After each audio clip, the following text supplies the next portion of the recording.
I can remember when Lisa came and told me that we were having twins, and I thought she was lying to me just to, like, get me.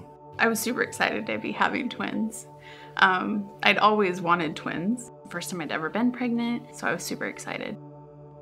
Problems that I noticed, the doctor just kind of dismissed and said, oh, you're just having twins. We found out much later that I actually had Graves' disease, which is most likely what caused preterm labor at 29 weeks.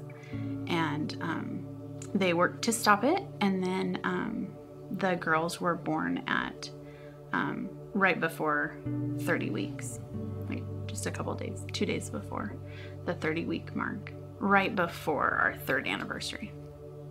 And then they were in the NICU for 7 weeks. That was really hard to see them just be little and unhealthy when they were born. But in really quite a short amount of time, we were headed home. They were headed home at 7 weeks, and that was exciting. They did come home on oxygen, but other than that, they were doing really well. And Mackenzie got off her oxygen within just a couple weeks at the end of July. And then Emmy was off of her oxygen by the end of August. So then the month of September was really a ton of fun. I remember even thinking at that time that life felt really perfect.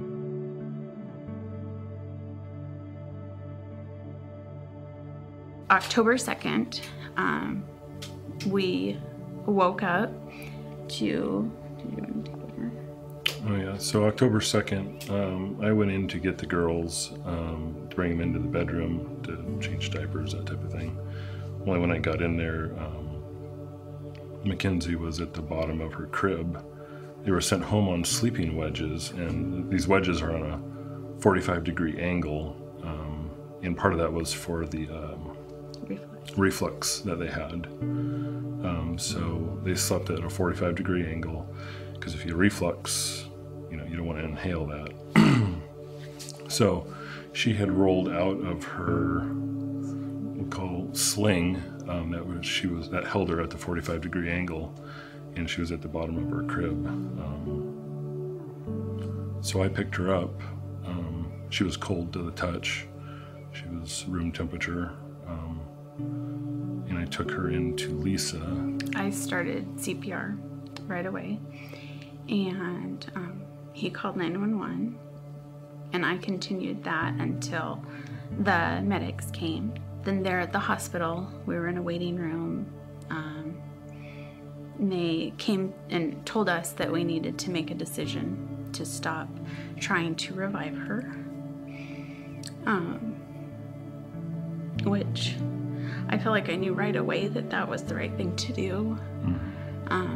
And very shortly we told them to stop.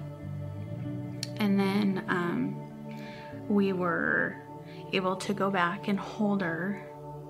And I remember it just felt really weird that it didn't really even look like her to me, which sounds strange, but it just was like she wasn't there anymore.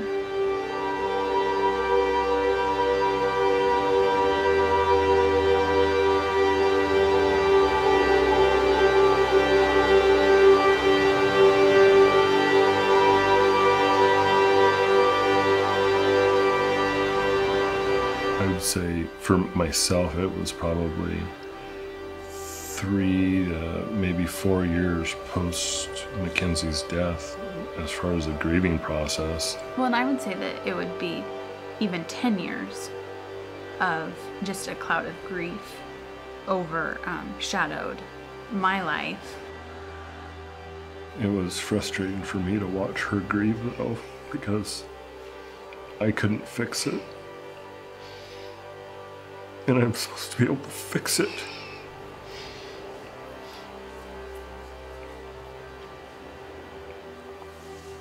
It was really frustrating.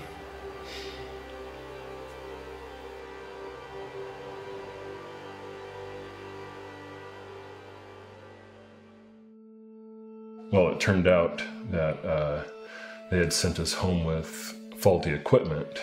The sling had actually been cut on the sides for ease of use in the NICU. Well, they sent us home with the cut ones, and they weren't supposed to be cut. But we didn't know that. We viewed that as normal. So we get home, those things are cut. She's at the bottom of her crib. I had some choices to make. I could sue and litigate and sue him for a bunch of money and probably win, but that wasn't going to bring Mackenzie back. It wouldn't have brought us any peace. I know that. Yeah. You know, I knew it then, and I know it now. There would have been no peace from that. There would have been no comfort. What has brought you peace?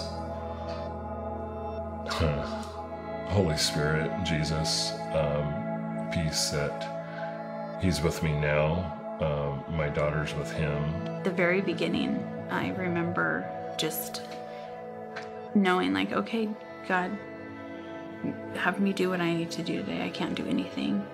And some of it was just breathing today, breathing, take care of Emmy. That, you know, is a hard place to be, but to know that God sustained me and brought me through that and has me here today, because I did not think life was going to go on. I really did think that life was over, that the world would end soon. And here we are 15 years later, and we have 5 children and been married 18 years, and God has blessed us in amazing ways.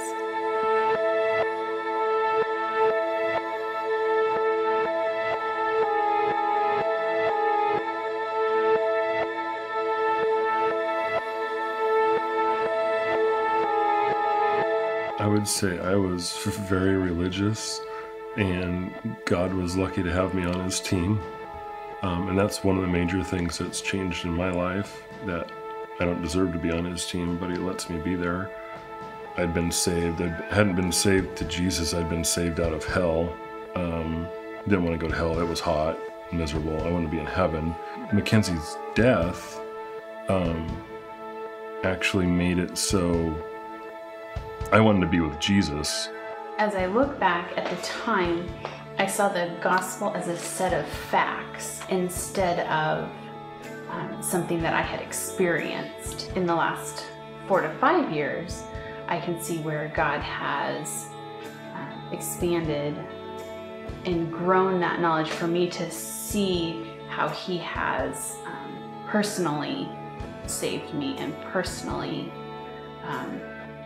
sustained me through all of this. God did use her death to bring me closer to Him, because I do desire Jesus more than I desire to have her here. He wasn't asleep that morning. He knew what was happening and what was going on, and that brings me more comfort. I would want to say to anyone hurting, whether you know Jesus now or maybe you don't, and you're just hearing this kind of for the first time, that to seek God. You're hearing this, He is in control. He knows you're hearing it. Just keep seeking Him, because He is seeking you. He has, through this, made our marriage stronger. We do have a happy life. There is hope. You can't will it. Only Jesus can give you that hope to keep going through it.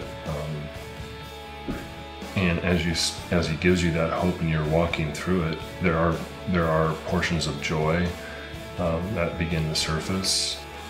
That's what I'd share with somebody, is that keep pursuing Jesus, because He is definitely pursuing you. Definitely.